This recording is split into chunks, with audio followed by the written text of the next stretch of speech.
La situation que vivent tous les Belges aujourd'hui a de profonds impacts sur le droit du travail. C'est cette situation inédite que nous allons envisager ici avec Steve Gilson.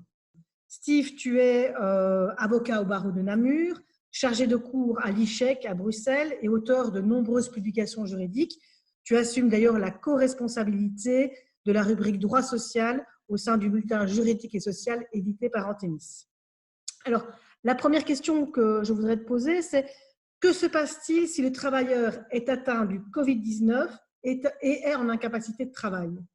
Bonjour Elisabeth, c'est à mon avis la solution la plus facile, la question la plus simple, puisque dans cette hypothèse, le travailleur sera en incapacité de travail, il devra avertir l'employeur de son absence, justifier cette absence conformément aux dispositions de l'article 31 de la loi du 3 juillet 1978.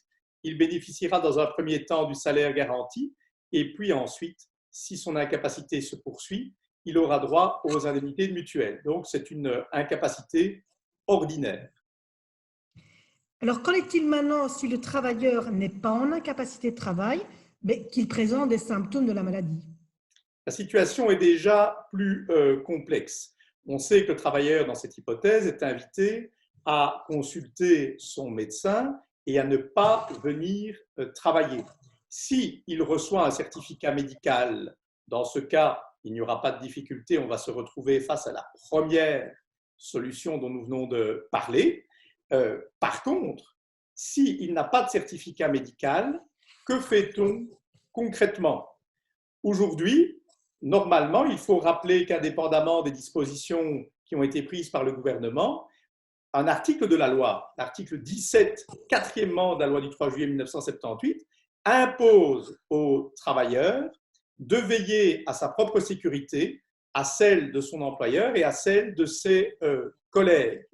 Donc, le travailleur qui normalement devrait venir travailler parce qu'il n'a pas de certificat médical, mais qui est invité à rester chez lui du fait de la situation actuelle, pourrait signaler qu'il va rester chez lui dans le cadre des mesures liées au confinement. Je pense que dans la pratique, le travailleur sera bien inspiré d'obtenir un certificat médical eu égard aux symptômes qu'il présente. Alors, est-ce qu'un employeur peut obliger un travailleur à demeurer en quarantaine chez lui? Normalement, non. L'employeur ne peut pas modifier unilatéralement des éléments convenus du contrat de travail. Il ne peut pas non plus se soustraire à son obligation de fournir le travail. C'est au travailleur qui se prétend en incapacité de travail de fournir un justificatif. Mais l'employeur ne peut quant à lui pas demander un justificatif de la capacité de travailler. Donc, l'employeur ne peut pas, en tant que tel, interdire à un travailleur de venir travailler. Ceci étant, vu les mesures actuelles, il faut tenir compte évidemment des circonstances. On peut imaginer, par exemple, que l'employeur a appris que le travailleur revenait d'une zone contaminée, par exemple d'Italie ou que sais-je, et dans ce cas, l'employeur pourrait lui-même invoquer certaines dispositions de la loi sur le contrat de travail, et notamment l'article 20, deuxièmement de la loi, qui lui impose de veiller en bon père de famille à ce que le travail s'accomplisse dans des conditions convenables au point de vue de la santé, de la sécurité et de l'hygiène. Et donc, l'employeur pourrait se baser sur cette disposition pour, en concertation avec le conseiller en prévention médecin du travail, être amené à proposer des mesures alternatives et, par exemple, privilégier des solutions de télétravail.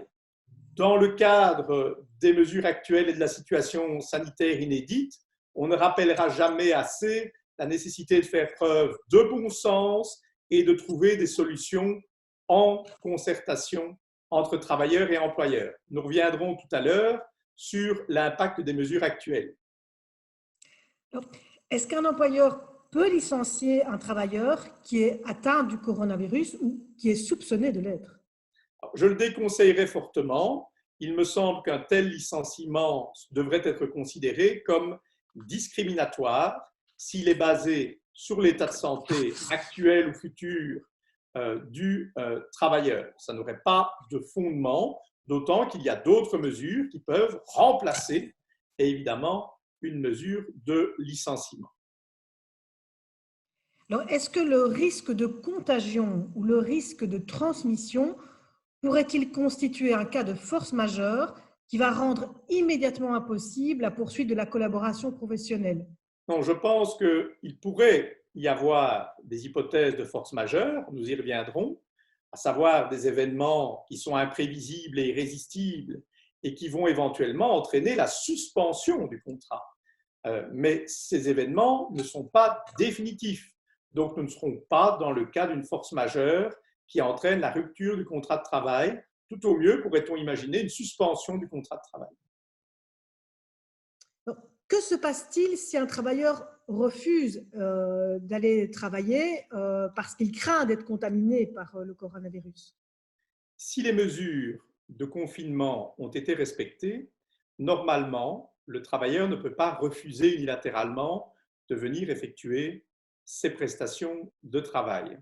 On a beaucoup envisagé la question au travers d'un droit de retrait qui existe dans le Code du travail français.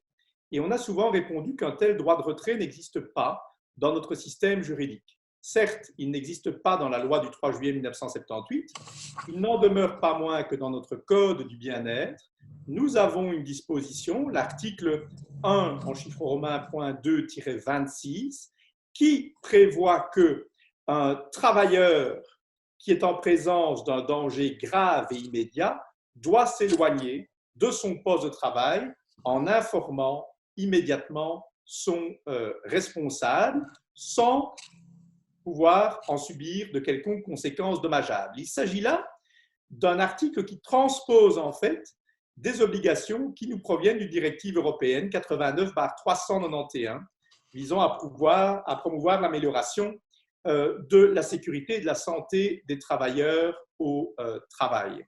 Cet article prend place dans un contexte particulier qui est celui qui impose à l'employeur d'élaborer un plan d'urgence. Dans ce plan d'urgence, on pourrait d'ailleurs retrouver pas mal de mesures qui ont été suggérées, voire imposées, des mesures liées au télétravail, des mesures liées à l'aménagement des lieux de travail. Donc, nous avons différents articles.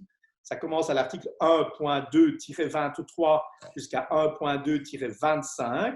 L'employeur a des obligations particulières en termes de bien-être et notamment celui de préparer un plan d'urgence. Et on peut imaginer que tout cela s'articule autour de l'obligation pour l'employeur de veiller à ce que le travailleur effectue ses prestations dans des conditions convenables au niveau de la santé. Alors, qu'en est-il justement des incidences des nouvelles mesures prises par le gouvernement? Je pense que tous les principes dont nous avons parlé jusqu'à présent sont des principes généraux issus des dispositions de droit social. Aujourd'hui, ces principes doivent se conjuguer avec les mesures qui ont été prises par le gouvernement qui varient selon la nature de l'entreprise. Nous avons par exemple des établissements dont la fermeture est obligatoire. Par exemple, les établissements qui relèvent du secteur culturel, du secteur festif, du secteur récréatif, de l'ORECA, ainsi que toute une série de commerces et de magasins, sauf les exceptions prévues. Dans ce cadre, on sait que le travail y est interdit. Nous avons des établissements qui peuvent rester ouverts à certaines conditions, des magasins d'alimentation, des magasins de nuit, des pharmacies, et donc là, il faut évidemment que les mesures soient prises pour que les conditions puissent être respectées. Nous avons aussi des entreprises qui relèvent des secteurs cruciaux et des services essentiels dont la poursuite des activités sont nécessaires à la protection des besoins vitaux de la nation, nous dit-on, et des besoins de la population, dont les avocats. Dans ce cadre, le télétravail est conseillé si possible, mais l'activité peut se poursuivre. Là aussi, ce n'est pas pour ça qu'il ne faudra pas prendre des mesures de distanciation sociale au niveau de l'organisation des lieux du travail. Et puis, on a les autres entreprises où le télétravail est normalement obligatoire si possible, quelle que soit leur taille et pour tous les membres du personnel, et s'il n'est pas possible, en tenant compte des règles de distanciation sociale. Donc, tout ce que nous avons vu va devoir s'analyser concrètement selon, me semble-t-il, la nature de l'activité de l'entreprise et 2, la nature de l'activité du travailleur. Qu'en est-il si le travailleur se retrouve en quarantaine et qu'il ne peut pas se rendre au travail alors? Alors, nous serons là face à un cas de force majeure et d'un cas vraiment de fait du prince, une impossibilité d'exécuter le contrat de travail qui est indépendant de la volonté du travailleur. On peut imaginer par exemple les travailleurs qui se trouvent bloqués à l'heure actuelle sur leur lieu de villégiature à l'étranger et qui ne sont pas encore rapatriés en Belgique. Ce cas de force majeure va suspendre l'exécution du contrat de travail, mais à part l'hypothèse d'une indemnisation par l'ONEM pour un cas de force majeure temporaire, la force majeure n'entraîne pas quant à elle l'obligation de l'employeur de payer une rémunération qui est normalement la contrepartie du travail fourni. Et est-ce que l'entreprise doit prendre des mesures de prévention spécifiques? Oui, aujourd'hui, indépendamment du reste des dispositions qui existent dans le cadre des arrêtés royaux qui ont été pris pour le confinement, l'employeur doit prendre des mesures de prévention. Il a l'obligation générale de bien-être au travail, ce qui implique la sécurité et la santé des travailleurs. Le site du SPF Emploi, Travail et Concertation Sociale en propose. Finalement, prévoir le travail à domicile, privilégier le télétravail, ce sont des mesures qui devaient être envisagées. Les mesures de distanciation sociale et de remaniement, le cas échéant, des lieux de travail, sont des mesures aussi qui peuvent être prises. Il va falloir adopter une dialectique très fine à ce sujet, puisque normalement, l'employeur ne peut pas imposer de modification unilatérale du contrat de travail.